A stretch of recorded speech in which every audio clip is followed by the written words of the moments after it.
அஸ்ஸலாமு அலைக்கும். Welcome to Safa சமையல். இன்னைக்கு நம்ம கேரட் அல்வா செய்கிறோம். அதுக்கு தேவையான பொருட்கள் வாங்க பார்க்கலாம்.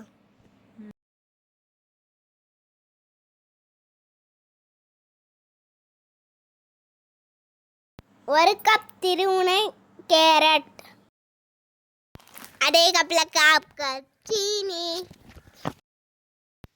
கேரட் தட்டை அதே கப்பில் 3/4 கப் பால், கொஞ்சோண்டு முட்டை எடுத்து வச்சுருங்க.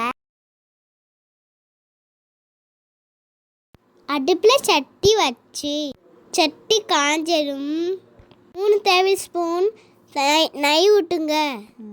எடுத்து வச்ச முந்திரியை போட்டு வறுத்து எடுத்துக்கிறணும்.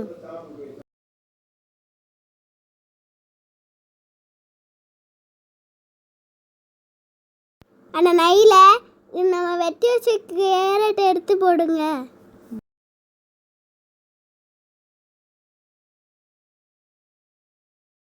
அந்த பாலை எடுத்து அந்த கேரட் மேலே விட்டுங்க. பால் வத்துற வரைக்கும் சிம்மில் வச்சு வதக்கிக்கிறங்க. ஒரு கால் உப்பு போட்டுக்கிறங்க.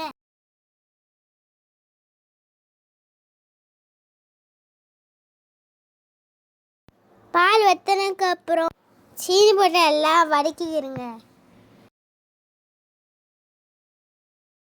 சீனி நல்லா மெல்ட் ஆகணும்.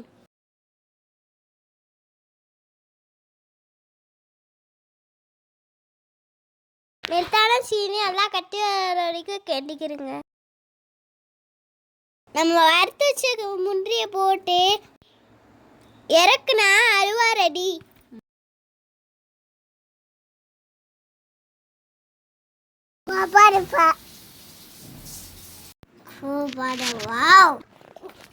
Super. Bye bye.